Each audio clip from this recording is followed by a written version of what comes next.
की चोरी की थी, उसका परिणाम ये निकला।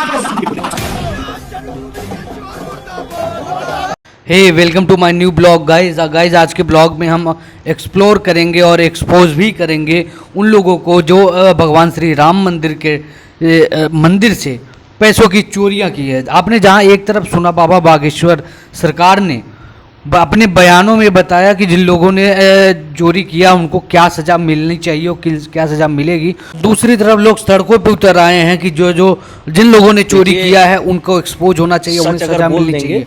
और दूसरी तरफ इतने बड़े नेता भारतीय जनता पार्टी के एकदम इतने बड़े नेता, इतने दबंग नेता ब्रजभूषण शरण सिंह, इन्होंने यहाँ तक कह दिया कि मैं जानता हूँ उन लोगों का नाम लेकिन मैं बता नहीं सकता क्योंकि वो लोग बहुत ही पावरफुल लोग हैं और मुझे उनसे डर है।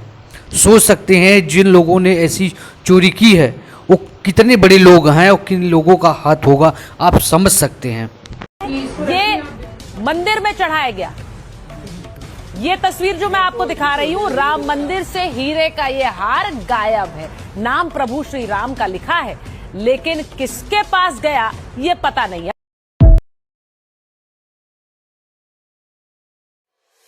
हिंदू महासभा राम जन्मभूमि का मुकदमा लड़ रहा था। यही लाल कृष्ण आडवाणी सहित भारतीय जनता पार्टी और आरएसएस के प्रमुख नेताओं ने हमारे नेताओं से संपर्क किया और उन्होंने कहा कि भाई साहब आप लोग इस तरीके से मुकदमे लड़ते रहेंगे, अगर आप कहें तो इसका हम राजनीतिकरण कर दें और अपनी सरकार बन जाएगी तो राम जन्मभूमि का मुकदमा ठीक ठाक हो जाएगा। और साहब हम लोग साइलेंट हो गए, अपनी छाती में इनको बैठाकर पूरे भारत में रथ यात्रा निकाली और उस रथ यात्रा से इकट्ठा हुए 1400 करोड़ रुपए ये लोग डकार गए, जिसका आज हिसाब नहीं है। तो 1400 करोड़ रुपया ये खा गए।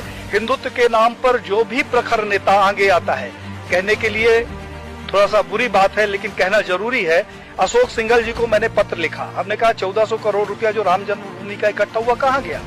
अशोक सिंघल जी से हमारा बड़ा आत्मिक लगाव था, उन्होंने उसका जवाब दिया और मुझे फोन किया कि पांडे साहब मैं अयोध्या जा रहा हूँ, आप आ जाओ, आपसे कुछ बात करना है। मैं जब अयोध्या गया तो एक गले में वो पीला टॉवल रखते थे, उन्होंने जो शिला रखी हुई थी उसकी धूल झाड़नी शुरू कर दी।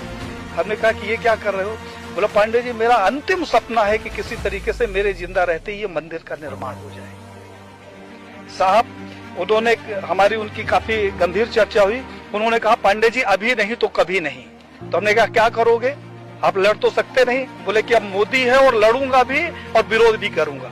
और साहब अशोक सिंघल जी एक स्वस्थ व्यक्ति जिसके साथ हमने 2 दिन बिताया, वो दिल्ली जाता है और अचानक उसकी मौत हो जाती है। प्रवीण भाई तोगड़िया जिसके पास जेट कैटेगरी की सुरक्षा हो, जो पेशाब करने बाथरूम में जाता है तो पहले बाथरूम चेक होता है और वो रोड के किनारे लावारिस पड़ा मिले, उसके सिक्योरिटी का पता नहीं और उसका पता नहीं।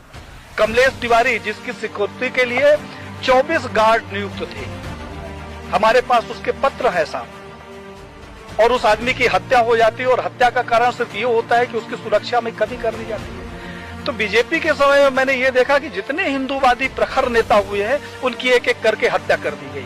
अभी 2 तारीख को हमारे पास लखनऊ से फोन आया। तो गाइस सोशल मीडिया पे जितनी बातें निकल के आ रही भारतीय जनता पार्टी के खिलाफ या नरेंद्र मोदी जी के खिलाफ, वो इतना कह सकते हैं कि बहुत बुरा दौर और बहुत बुरा दिन भारतीय जनता पार्टी का आने वाला है। हमें लग रहा है कि भारतीय जनता पार्टी और नरेंद्र मोदी की सरकार इस देश में था ऐसा इतिहास बन जाएगा, क्योंकि जिस तरीके से उनकी कभी औरतों को लेकर, कभी हत्याओं को लेकर, कभी चोरी को लेकर, कभी राजनीति को लेकर, जिस तरीके से लोगों का बयान आ रहा है, जिस तरीके से उनके एक छोटे छोटे क्लिप आ रहे हैं पुराने और सोशल मीडिया पे फैल रहा है, लोग पूरी जनता जो मोदी मोदी कहती थी आज वही खिलाफ है।